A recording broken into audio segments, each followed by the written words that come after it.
Olá pessoal, estou aqui com vocês para mais uma das nossas aulas de física e hoje a gente vai falar sobre a refração da luz. Refração da luz ocorre quando um raio de luz, ao tentar passar de um meio A para um meio B, ele o faz sofrendo aí uma alteração na sua velocidade de propagação. Vejamos algumas possibilidades da refração. Uma das possibilidades então é quando a incidência é oblíqua, ou seja, quando a luz incide com um ângulo diferente de 90 graus com a superfície que separa os dois meios. Nós temos aí no ponto de incidência, então, uma reta que é perpendicular à superfície que separa os dois meios. Essa reta nós vamos chamar de reta normal. Então, essa linha tracejada é a nossa reta normal. E o ângulo formado entre o raio incidente e a reta normal nós vamos chamar de ângulo de incidência. A velocidade com que a luz se propaga nesse meio A, nós chamamos de velocidade VA. Ao passar para o meio B, veja que nós temos um outro ângulo formado entre o raio refratado e a reta normal. Esse ângulo nós vamos chamar de ângulo de refração. Observe então que nesse meio B, a velocidade de propagação da luz agora é VB. Observe que houve um desvio, né? Nós temos aí então, na passagem da luz do meio A para o meio B, um desvio. Esse desvio então é devido à alteração da velocidade. Por outro lado, se a incidência for normal, ou seja, perpendicular à superfície que separa os dois meios, nós não vamos observar esse desvio. E, consequentemente, mesmo passando sem nenhum desvio do meio A para o meio B, nós vamos observar aí que se as velocidades são diferentes, ocorreu a refração da luz, mesmo sem o desvio.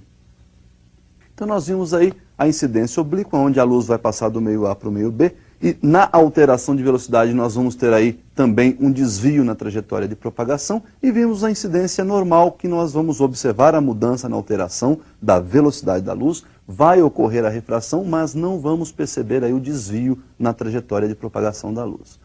Vamos observar então as leis que regem a refração da luz. Percebam aí, então que nós temos um raio incidente, que se propaga no meio A com velocidade VA, e forma com a reta normal um ângulo de incidência I.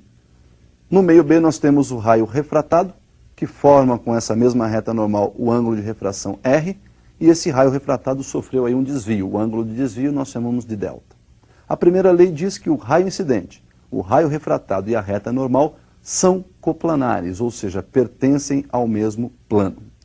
Já a segunda lei, a lei de Snell-Descartes, diz que se nós multiplicarmos o seno do ângulo de incidência pelo índice de refração do meio no qual está ocorrendo a incidência, que é o meio A. Portanto, seno do ângulo I multiplicado pelo índice de refração do meio A, igual ao seno do ângulo de refração multiplicado pelo índice de refração do meio B. Bom, o que vem a ser esse NA e esse NB? Esse aí é o nosso índice de refração absoluto do meio. É esse índice que determina com que velocidade a luz se propaga nesse meio.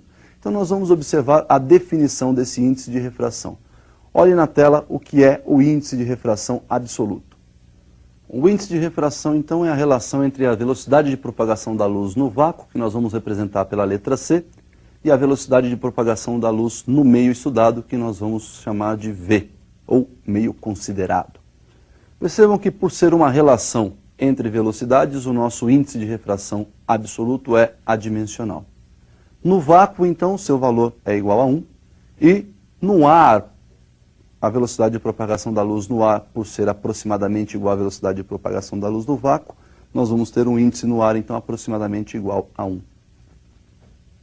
Então, nós podemos observar que quando um raio, ao passar de um meio A para o meio B, ele forma com a reta normal um ângulo de incidência I. E este ângulo pode ser alterado.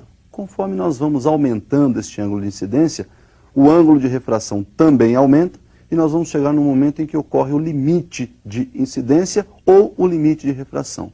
Observe então a definição do chamado ângulo limite.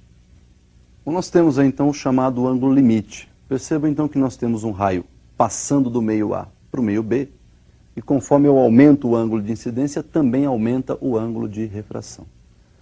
Pela lei de Snell, nós podemos observar que a relação de seno de I multiplicado pelo índice de refração do meio A igual ao seno de R multiplicado pelo índice de refração do meio B, uma vez que a incidência ocorre no meio A e a refração ocorre no meio B.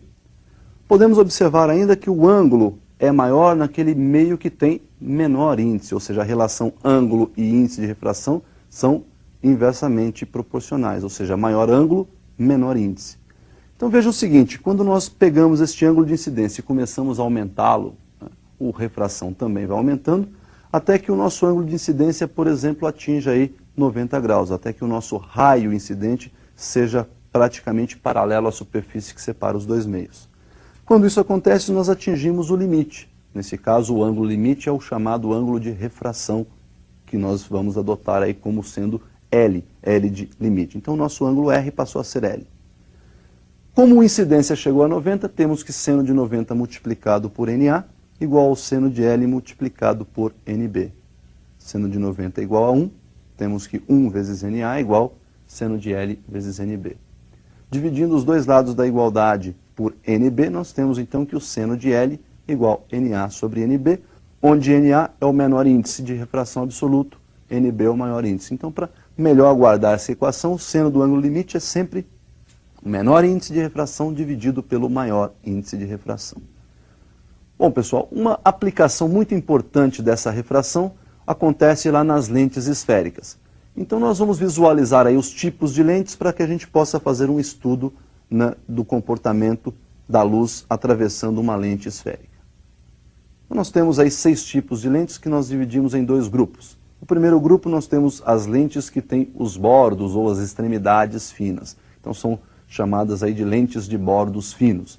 A primeira lente tem 2 faces convexas, portanto é chamada biconvexa.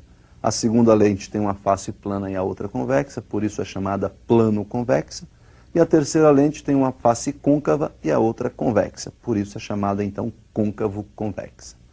Já o segundo grupo nós temos aí as lentes de bordos grossos ou bordos espessos, né? As extremidades são grossas.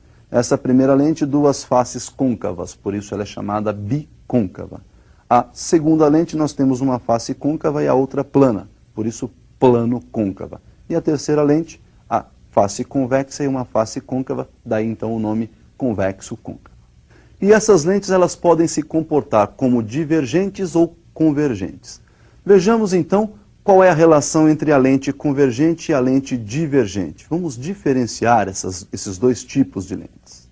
Então nós podemos observar que as lentes esféricas elas podem ser chamadas de delgadas convergentes ou delgadas divergentes. Delgada é quando a sua espessura é muito menor do que os raios de curvatura das faces esféricas.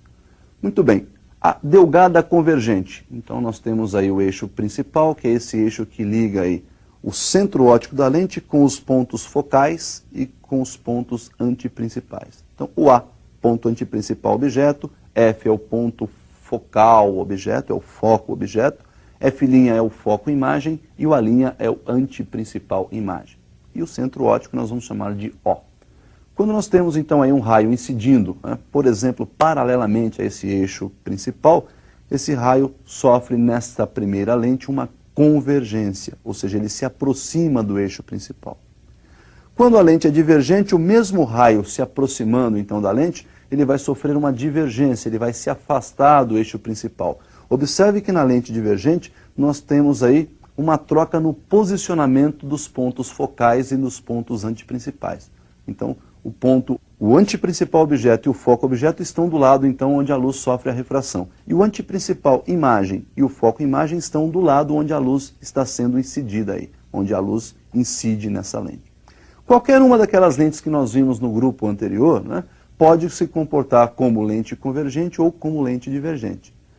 Então nós temos que lembrar dessa relação. Olha, se o índice de refração da lente, do material de que é feita a lente, for maior do que o índice de refração do meio onde essa lente está sendo utilizada, ela vai ser convergente se ela tiver bordos finos, ou divergente se ela tiver bordos grossos.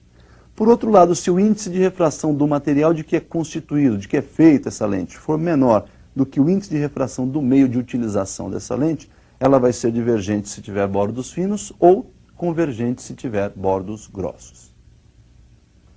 Então nós vimos aí os raios que vão passar por essas lentes e, no caso das lentes convergentes, esses raios vão se aproximar do eixo principal. No caso das lentes divergentes, esses raios vão se afastar aí do nosso eixo principal.